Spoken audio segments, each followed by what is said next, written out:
that all men have inalienable rights to think freely, to talk freely, to write freely their own opinions, and to counter or utter or write upon the opinions of others.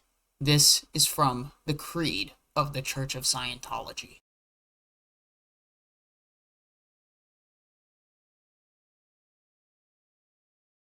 Let's talk about Sea Org sudden emergencies, Oh like things gosh. that just needed to be done now, like no Yeah. warning. Let's hear about them. All right. Probably this might be a little hard to explain, but probably one of the most intense ones that I ever experienced as a Sea Org member was as we went over, I was overseeing the expansion, the personnel, as well as the delivery numbers for Scientology across the West US. And so it would be expected, it would be a pretty routine thing to expect that every single Church of Scientology would have a posted auditor, someone who works at the church who audits people, does Scientology counseling for a living. But there were a number of Scientology churches that did not even have an auditor. And so they could not deliver paid for auditing on a weekly basis. And this was the number one way that you would make money in Scientology, was by selling and delivering auditing, because it was $2,500 to $3,000 for a 12 and a half hour block of auditing. And you had to pay, and then you run out, you got to pay for another one and another one and another one, or you could buy a package of these and get a discounted rate and get in and get weeks and weeks of auditing, but not if there was no auditor. So one week we were at this meeting at management level, and every day we would go to these meetings. And this particular meeting was called Continental NCC, Network Coordination Committee. But really what it was a daily beating.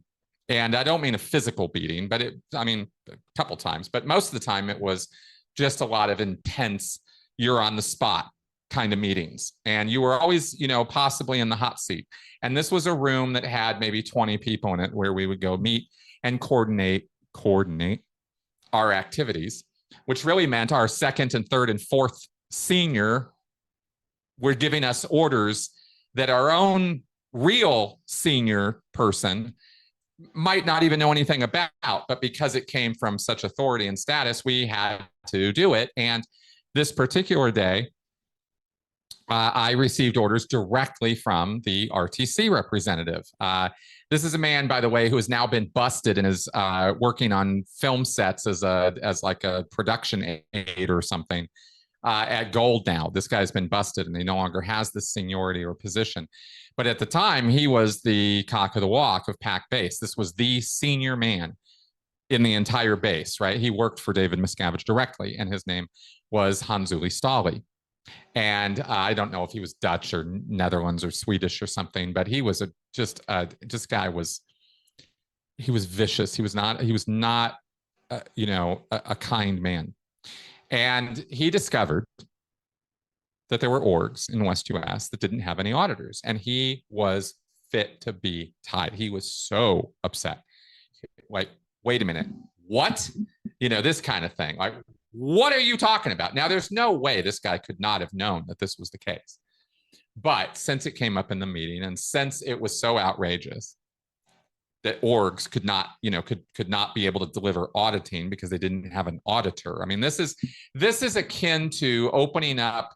I mean, seriously, this is like opening up a coffee shop without a cook or a restaurant. You know what I mean? Like, it's that level of, what do you mean you don't have this? It's that level of stupid, right? And yet that was the case. And it wasn't that it was my fault, but it fell under my purview. And because it was my area of responsibility, I was suddenly on the hot seat. And I was given 1 week to get all the missing auditors posted in every one of these podunk orgs that didn't have an auditor. Albuquerque, Las Vegas, Hawaii, these kind of places. Places where, well, I say these kind of places as though there were a number of places where Scientology is established where they're doing nothing. Nothing. These are what we always call the small, struggling orgs. Albuquerque, Las Vegas, Kansas City, Hawaii, Portland, Seattle, places where Scientology is just, there's maybe 120 active Scientologists in that entire area. Sounds like Twin Cities. Yeah, very much like Twin Cities, very much. What we called and classified as small, struggling orgs. And it was our job to make them bigger. And had that been all we really worked on, and if we calmed the hell down and actually did a workman-like job of it and been allowed to just get on with it, we probably could have done something about that. But Scientology being the destructive cult that it is, and Scientology management being the insane shit show that it is, we were never allowed to just get on with things. And so here I am now under the gun. I have 7 days to get, I think it was 12 or 13 people on the job in all of these small struggling orgs, or it was going to be my neck. Well, I didn't want it to be my neck, but they didn't have auditors for a reason. And it wasn't because we weren't telling them to get them. We were telling them every day, every week to get auditors. But an auditor is a trained position. You don't just walk in and start auditing people. You have to learn how to do it. And it takes months. At best, it takes months, maybe years. So where am I supposed to find these people? Well, we're going to have to look to the list of people in each of these areas who are already trained. And then we have to go get these executives or staff members at these tiny little podunk orgs that aren't making any money, aren't bringing anybody in. And by tiny podunk, I'm talking about 5 or 6 staff members total. That's what works. That's who's working there. I think Albuquerque had about 3. Like, it was barely keeping their doors open.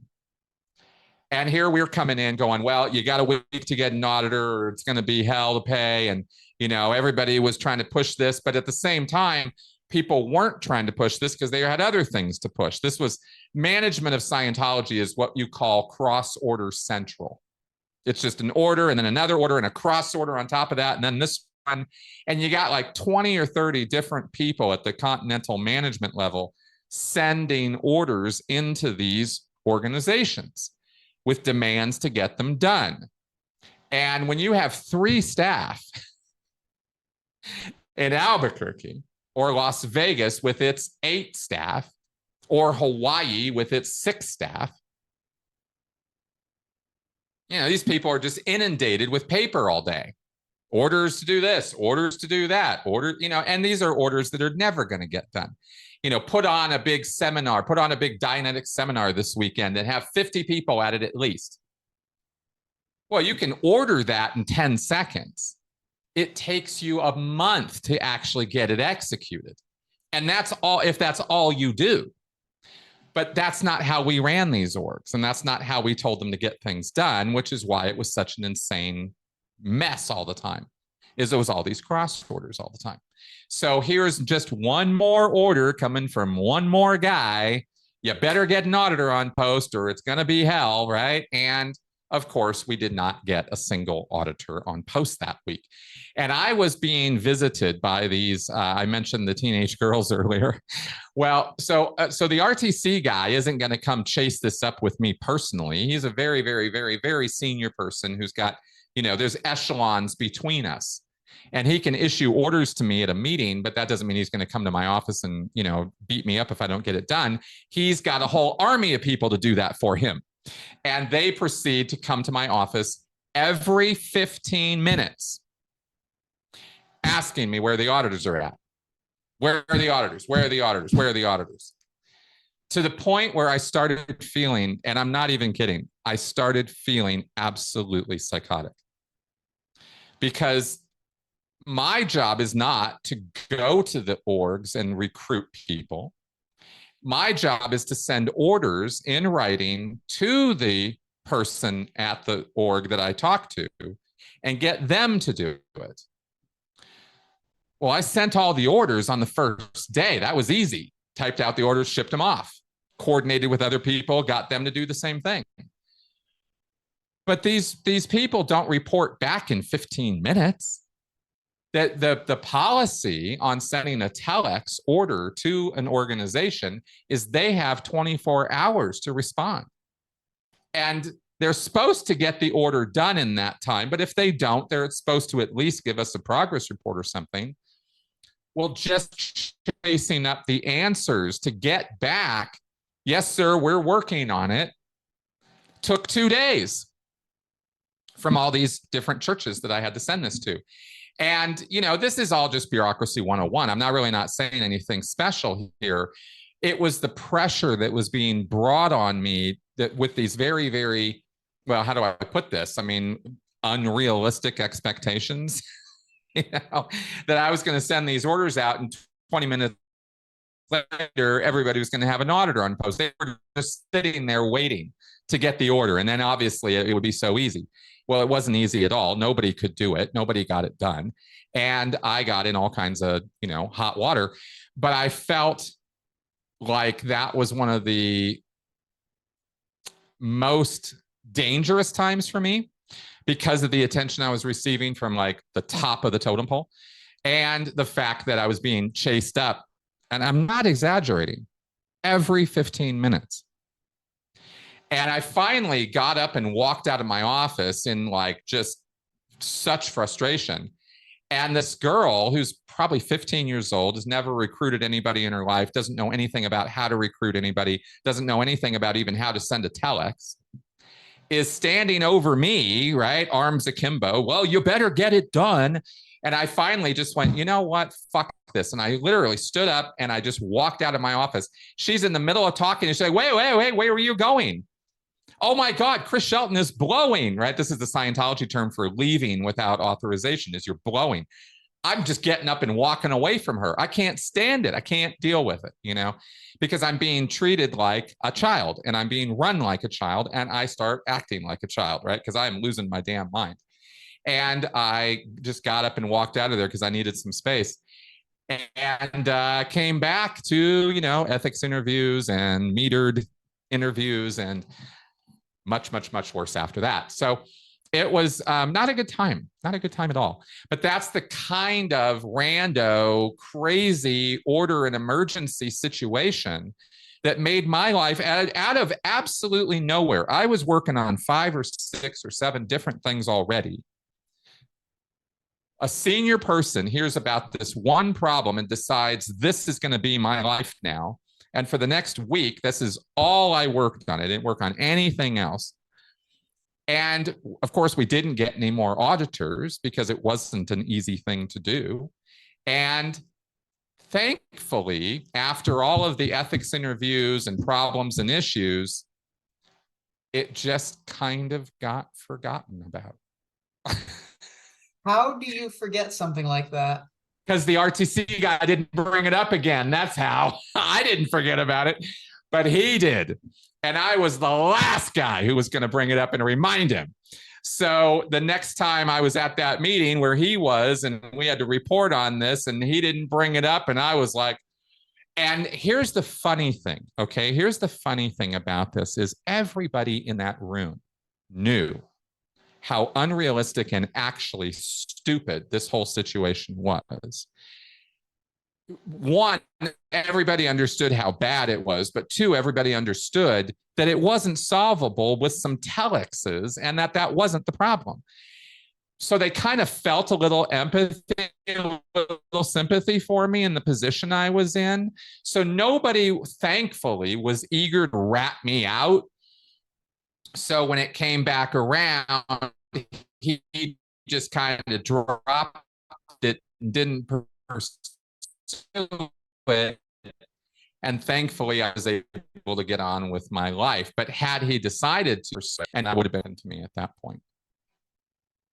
Goofy stuff, you know. In hindsight, the whole thing seems so stupid.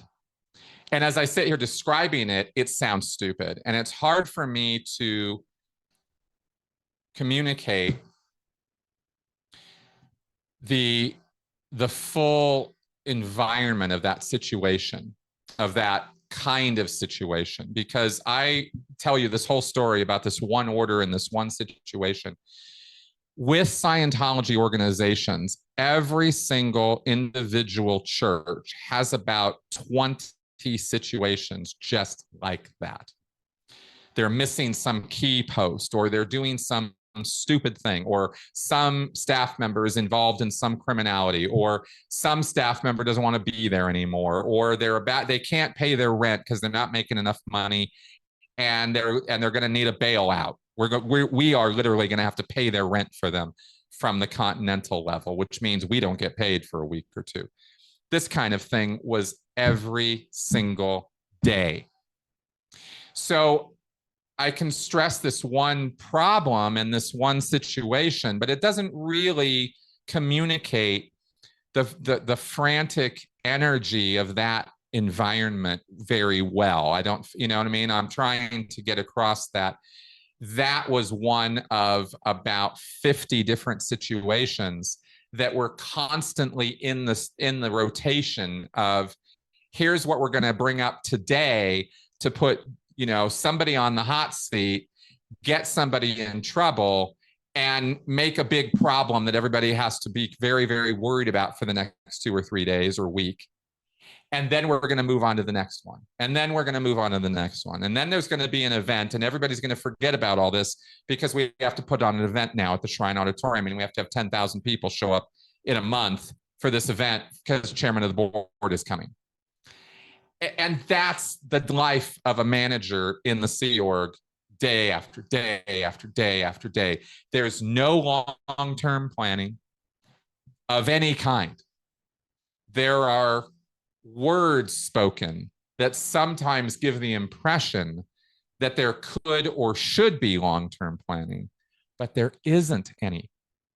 I never knew in 9 years of working as a manager in the Sea Org, I never could tell you on one day, what, you know, like on a Wednesday, I couldn't tell you what I was going to be working on the following Wednesday, because anything could happen between now and then. Anything. I could be in Florida on a mission. I could be in Albuquerque on a mission.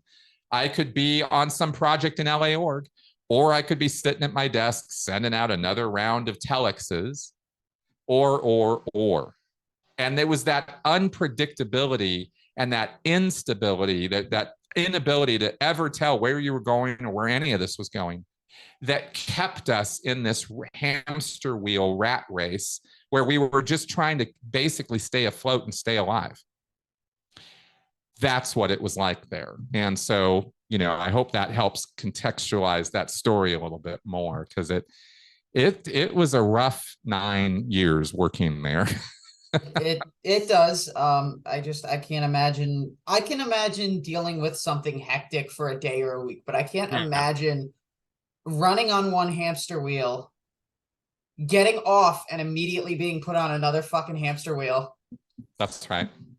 That's right. That's exact. It's pretty much jumping from one hamster wheel to the next to the next. You don't get a break. And there's never any stopping, and there's never any calming down, and there's never any like, okay, you know what? Why don't we actually do some expansive planning here and look at what's it actually going to take Albuquerque and move it to the next level? What's it going to take? What do we really need to do? You never had that conversation, ever. It was always just get it done, get it done, get it done, no matter how stupid or, you know, off the rails the orders were. And yeah. Did anyone ever say why there was no long-term planning, or was that just something that was inherently understood without ever being addressed? Oh, no. The answer, if I went in there and said that now, the answer would be, well, because you didn't do any long-term planning, asshole. That's why. Right? It's always back to you. Fuck? Oh, yeah. Full on. Oh, absolutely. Everybody knows that's bullshit, but they're going to tell it to you anyway, because nobody wants to take any responsibility for any part of this. when you step up and take any responsibility and start originating solutions to bigger problems, you become the target. Right? Because if they don't like your solutions, or if somebody thinks your solutions are off policy, or you could end up in more trouble than you already were in. And you've already got all these balls in the air that you're trying frantically to just keep in the air and settle and finish. And you can't ever finish them because more balls keep getting thrown at you. And that's the life of a manager in the Sea Org. There is no way to ever win. All you can do is tread water until you get too tired to, and then you drown. And that's what happened to me. It took me 9 years to drown, but it finally happened, and I got off onto other jobs because I couldn't deal with that anymore. Most people didn't last anywhere near that long as a man in management. It was a rough go. I was gonna say most people didn't last that long in the RPF, but you got through 3 years, 3 months of it. Jesus fucking Christ. Yeah, that's right.